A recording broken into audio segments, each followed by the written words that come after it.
Salut à tous, j'espère que vous allez bien en cette période difficile. Aujourd'hui on se retrouve pour parler foot et ça fait du bien de voir qu'il y a un petit peu d'actu autour de notre OM ces derniers temps.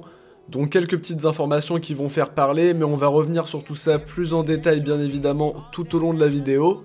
N'oubliez pas le like et l'abonnement si notre contenu vous plaît, on va être actifs ces prochaines semaines. Pas mal de vidéos qui vont sortir sur l'histoire de l'OM, des OM Story, des actu OM, etc. Alors n'hésitez pas à venir suivre ça avec nous. Petite question pour vous avant de commencer cette vidéo, est-ce que selon vous la suspension du championnat tombe au bon moment pour l'OM ou est-ce que vous avez peur que l'OM ait du mal à reprendre le championnat après une si grosse interruption et que ça pourrait éventuellement poser problème dans la course à la Ligue des Champions? Personnellement, je pense que la pause arrive au bon moment étant donné les quelques désillusions, on se rappelle défaite contre Nantes, nul contre Amiens, ça peut nous permettre d'oublier ces mauvais résultats, de repartir du bon pied et de se reconcentrer sur cet objectif podium.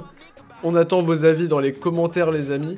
On va commencer directement cette vidéo par les rumeurs mercato et on commence par la rumeur qu'envoie Douillet Tatsar au Napoli. D'après le Corriere dello Sport, le Croate ferait partie d'une shortlist avec Malang Sarr, Benoît Badiachil et Jan Vertonghen. Rien de bien concret évidemment, c'est des noms qui sont retenus.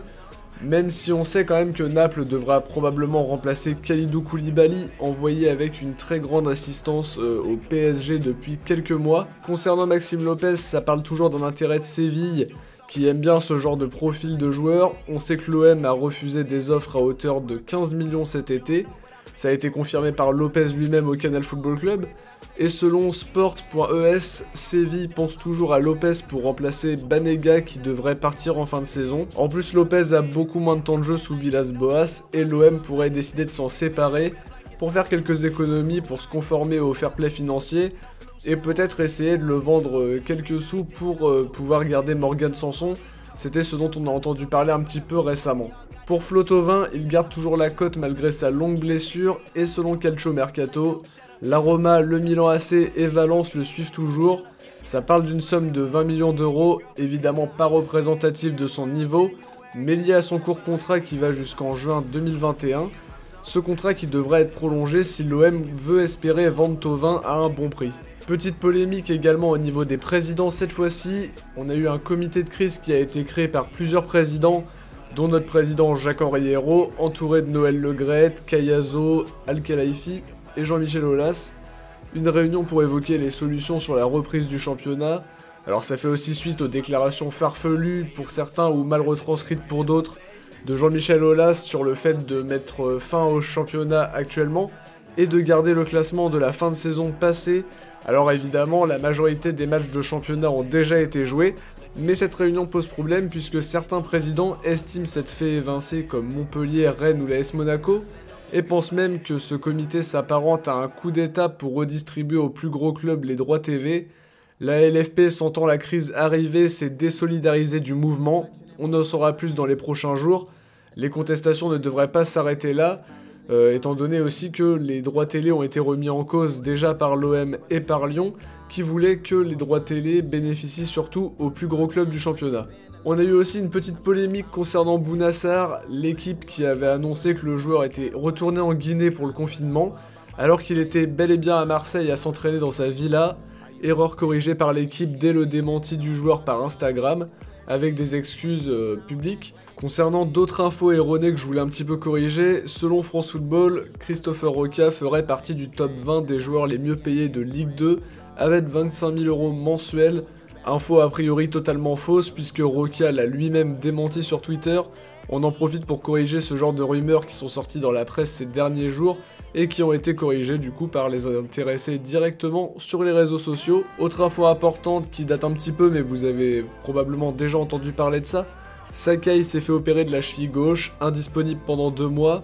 L'OM a surtout profité de cette entre guillemets trêve pour que Sakai puisse récupérer sans louper trop de matchs et éventuellement qu'il soit prêt pour la reprise du championnat.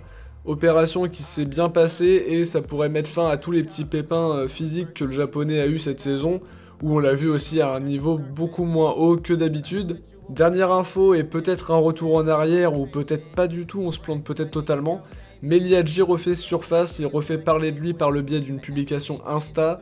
On peut y voir une photo sous le maillot de l'OM aux côtés de Bouna Sarr et Thauvin, avec comme légende « Soyez patient, parfois il faut passer par le pire pour obtenir le meilleur ». légende modifiée peu après par travailler dans le silence.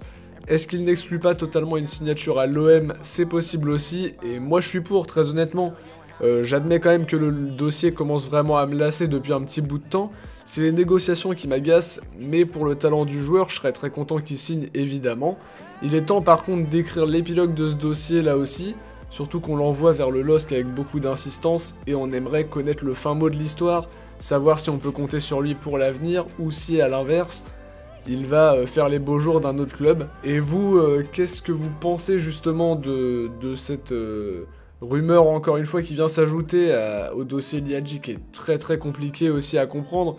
Est-ce que vous y croyez toujours? Est-ce que vous pensez que l'histoire va s'arrêter là? On vous attend dans les commentaires les amis.